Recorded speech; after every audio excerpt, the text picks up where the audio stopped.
From Tutorial Island to Max Cape, my Iron Man took me 1600 hours to achieve this.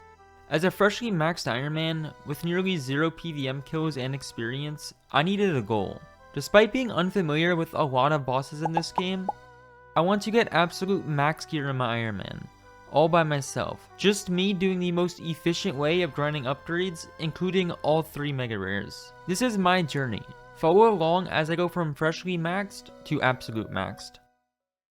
The Theater of Blood, TOB, the final raid that we have not done. I procrastinated this way longer than I should have. We received our first ever mega rare in January from Chambers of Xerix on our 32nd purple. We received our second mega rare in April from Toa on our 70th purple. That just left us one more mega rare, the Scythe. It is finally time to do and learn the third raid, TOB. This raid is extremely intimidating. Just like every other raid, there's a lot to learn.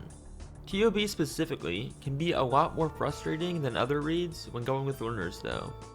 I've only done about 20 TOBs when we grinded the pet on leagues, which doesn't really even count as real KC, so I am 100% a learner in these raids. Here we go. We thankfully at least have friends with good gear in KC, so the raid itself shouldn't be too stressful. While learning, my only goal is to pretty much keep my HP above 0. I don't really care about time saves or anything else until I learn the basic mechanics. All I have to do in Maiden is attack the boss with the T-bow and crabs with the pipe. Pretty straightforward and easy. One of our majors DC'd on first crab spawn, which is quite unlucky. However, I ate and survived. A couple nice things about this raid compared to Toa is that this raid is significantly quicker, and overall, the chances of wiping the entire team, while it still can happen, it is significantly lower. There's also no puzzle rooms, so we immediately just go into each room and bash the boss's skull in. It feels very fast paced, which can be satisfying. Next up is the Nago room, which I've grown to love. Each person has a role in these TOBs, and I'm specifically playing the Ranger. In this room, I simply just attack every highlighted green square on my screen. Very straightforward and easy when not worried about optimization. Then the boss at the end of the Nago room, which while my switches are awful in this clip, I didn't know until my second raid that we are supposed to attack twice and then pre-switch for next phase. Also, this is pretty much the only place that I use my one-way trident switch. Next up is Sotseg, probably the easiest boss to die in if you accidentally don't pay attention. Here we smack him and just swap prayers between mage and range. The mace part was pretty simple and easy to learn, just simply click red to the end. Looks like we had another death here, which isn't really ideal because the thing about TOB is that when nobody dies, the rooms are ridiculously fast. Now since we are missing 25% DPS, that means this room is going to take that much longer, which increases everybody's chance of dying. Last 33% we had another death. Thankfully, since I pack-yacked brews and food, I'm able to play this extremely safe and kill the boss. Another room down, 2 to go. Remember, these are learner raids. Zorpus is probably the easiest room assuming you're a learner, since you probably won't have a scythe. The second best DPS to a scythe is Void and Blowpipe when it's 0 defense, which it should be. Should it not be 0 defense, and just lowered slightly from special attacks, then T-bow is our best DPS. Either way, we are AFK ranging. Finally, the last boss, we have Verzig. This boss is 4 phases long, and definitely the most punishing part of the raid. I am simply hiding behind pillars and eating ASAP when making mistakes. Remember, in my learner raid, my only goal is to not die. P2 has gotten significantly easier as a learner with a halberd, due to being able to safe spot from her bounce attack. This is a horrible habit to form, but it's a problem for when I have to learn how to do this without safe spotting, which means after I get a scythe. That is a problem for future me. Next up was phase 3, which is really fun when you know what you're doing, but specifically in this lunar raid that turned into an FFA, that was not the case. After finally not letting the boss hit me for a while, it swapped aggro and I was finally able to relax. Due to me entering the boss with 6 brews, it was a lot of chugging, but we survived. our first ever top on the main game has been complete. Assuming deathless, this raid has a 1 in 9 chance to give a purple in anyone's name, and being 4 people, that is 1 in 36 to my name. There's a slight difference due to me not being able to ever MVP rooms due to my gear, but 1 in 36 in 4-mans is going to be roughly what we expect long term. We survived our first ever TOB. That was no normal TOB though. Ideally, I shouldn't be needing that much food. I should be able to fit in extra weapons and slots for faster runs and more. The biggest thing is now, I have to learn how to tank Verzik. After Verzik dies in P2 and spawns in as a spider, there's an equal chance of it hitting anyone on the team. When done properly, it will attack that person until the end of the kill. Or just in general, not adjacent, to avoid being meleeed. Verzik attacks on a 7-tick cycle, so every 7th tick we have to stand under it. I'm not perfect here with it, but I'm at least good enough to not PK my team. This lasts until the webs start, which everyone groups up south and we all DD and attack the boss 6 times. When done properly and if everyone is attacking, this is where doing TOB with good players can be a lot of fun. You pretty much never have to deal with any mechanics after this, because normally Verzik just dies after this phase. Up to 24 KC now, and it has got an 18-minute PB format. I still have yet to see a single purple in anyone's name, so hopefully we find something soon. Ignore the dry streak in the chat saying 4, I just enabled that in the TOB plugin 4 raids ago, so it's a bit outdated. 25k CCA complete, still nothing. As you can see though, I am at least finishing each raid with a lot of brews left. I have slowly been learning and in general just not taking unnecessary damage anymore, so I was ready to run some trios. Theoretically, trios are the best purple chance because it's still 1 in 9 per raid if deathless, except I'm only competing with 2 other people instead of 3. So roughly 1 in 27 raids I'd see a purple in trios. 4-mans are a lot more chill and enjoyable though, and I think TOB is just one of those things where you spend more time finding teams than actually doing the raid. So overall, if a 4th person is available and wanting to join, I'm usually fine running 4-mans. Here for example though, we only had 3 people available, and it's better to run a trio than nothing. The DPS with 1 halberd and 2 sights isn't as great, so the fight is slightly longer, but because Oathweight was such an insane buff for TOB DPS for both the halberd on slash and scythe on slash, Verzik was still really enjoyable. Coming out of webs with only 25% HP left in a trio, it's still dead in under 20 seconds. 20.5 minute trio, about 10 to 15% longer than 4-mans, but remember, only a 1 in 27 chance of a purple in my name, ignoring the MVP points.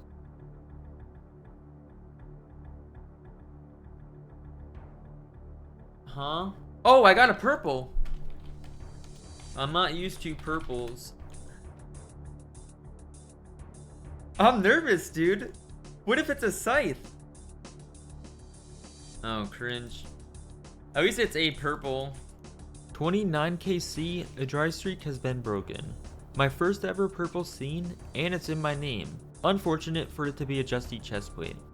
Ideally, we want an Avernic relatively soon, as that can actually be good at a lot of places. Other than that, the only other useful item here is a scythe, which you don't have to worry about for now since it's so rare. Back to running some speedy 4-mans, 34kc now. 5 kills after my last purple. Oh, it's my purple again? Second ever purple seen, and second ever purple in my name. Maybe this raid is where my luck finally turns around. Good luck, everybody! Oh, I got my Avernic! Let's go! I finally am no longer using a hot dog defender. To be completely honest with you guys, I did not really plan on staying here and grinding out another mega rare after sitting at Toa for 500 hours. But I've been enjoying the TOBs, so chances are we're going to be continuing when we have teams. I showed last episode that we were doing some Variety Slayer, and we've only been able to raid a couple hours a day due to not being able to find teams. This left us plenty of time to be doing Slayer for an Imbued Heart. While grinding Araxites and Smoke Devils, I have been detouring bosses that I want long term anyway, which includes Greater Demons for Zami. I originally wanted to grind this a couple months ago, but I did not have a light bearer yet. Then when I finally got a light bearer, I stayed for 68 more purples to finish the shadow. Anyway, the point is, I now have a light bearer and a scorching bow, so Zami is officially AFK and easy. The scorching bow spec costs 25 and entangles the target. With a light bearer to heal our spec 2 times faster, we have pretty much infinite spec, including the 90-second respawn timer on Zami. So there's no moving needed, we just attack the boss and entangle him whenever he starts moving. I do occasionally flick the minions if I'm in the mood to pay attention, although with all of the food drops, and especially if you have Fortified Masori, which I do not, it is definitely not necessary. So what drop do we need exactly from Zami? Well, a couple episodes ago, we opened a lot of clue scrolls. Unfortunately for us, we did not have a ZGS for one of the master steps yet. That's my goal here, get a Zamorak godsword for clues. Zamorak kill is a 1 in 508 drop from here. Assuming 29 kills per hour, that's about an 18-hour grind. Just remember, we're only going to be doing this whenever we get a greater demon task, since we are skipping for slayer tasks anyway. Also similar to any other God Wars dungeon boss, when nearing the end of a trip, it's important to leave and rejoin the room as many times as possible to avoid the 90-second respawn timer.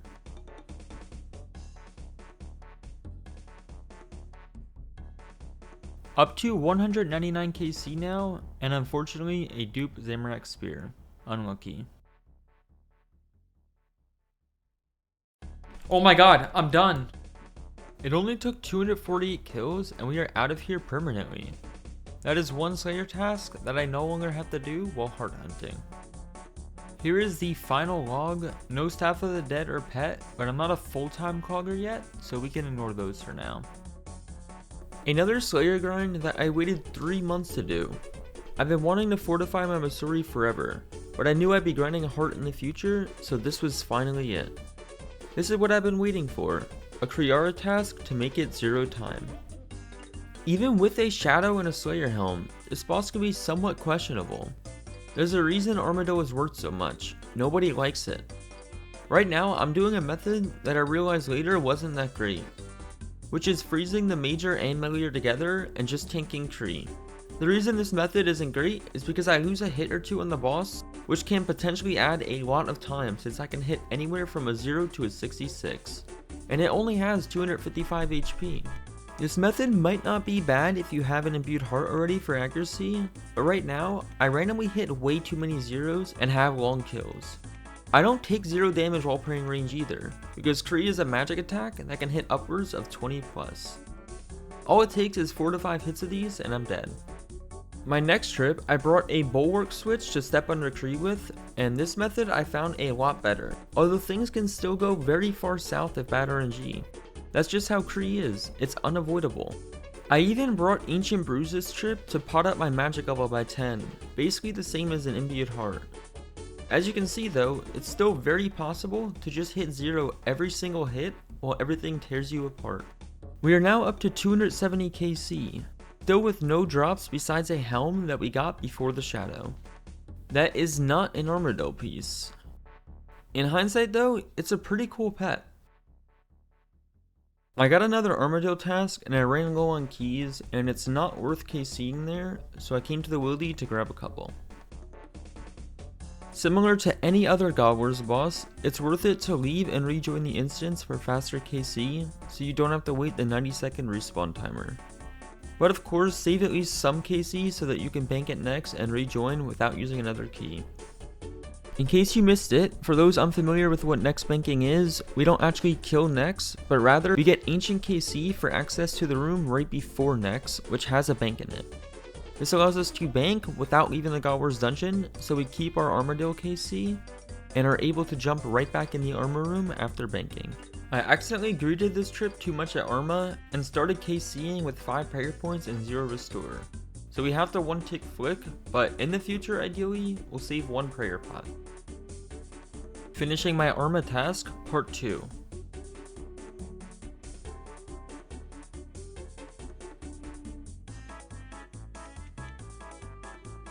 Oh, no way! First kill back. That's gaming. This Armadyl chestplate is going to be broken down into 4 Armadillian pieces, which will fortify my Masori chest. I still need 4 more Armadillian pieces, 3 for legs and 1 for helmet, for a full fortified Masori set. That means 1 more chestplate, or thankfully, since we can dismantle anything, kind of as a semi-dry protection, we can also get 1 skirt and 1 helm, or 4 helms, or 1 skirt and 1 body, you never know. Unfortunately, the task got completed, so we will not be finishing this one. Fast forwarding a couple tasks later, 425 KC and still nothing new. Ooh, Armadyl chain skirt. I still need 1 more plate since I can't dismantle my helmet since it's a master clue item, but now I clogged the entire Armadyl set. I'm only missing hilt for Greenlog. I do have to apologize to you guys now, as these clips are kind of outdated as I fell behind on editing as so much progress has been happening. For that reason, I lost all of my clips when I did the CAs, but we did Greenlog 3 CAs along the way. There's nothing crazy to talk about, the 30 kill trip is the only notable one, and it's much easier nowadays since you can leave items on the floor in an instance for 3 hours. It's just a matter of getting the first food drop and then you're pacing. Well, 477 KC, another chain skirt. I could break this down to have a fully fortified Masori set, meaning we are done with this boss. All of it has been done on task, while passively working on barraging for an imbued heart. I was nearing the end of my task, so I decided to finish it just in case you never know that I might greenlog before never coming back. Unfortunately though, I did not get a hilt. I will now block Aviancies as this boss is simply not fun, but here is our full fortified Masori set. I personally hate the idea of dropping dupes to a main, as I think watching the bank account value on an Iron Man go up is really cool, so I'm going to be using the 2 leftover Arma plates on my Masori masks and then put those in the Death's Coffer. I hate choosing which dupes to get rid of for the Death's Coffer, but this made it an easy choice. I also decided to throw in some Ariana boots, as the last time I've been here was before Toa. And now I have 67 mil. This should basically last me forever, right? And so, the heart grind continues. Are neck heroes worth it for the heart grind? Why am I doing neck heroes when only Araxites and Smoke Devils are supposed to be good? All of this will be covered in the next video. I hope you all enjoyed this one. As always, don't forget to like and subscribe, and I will see you next time. Peace out.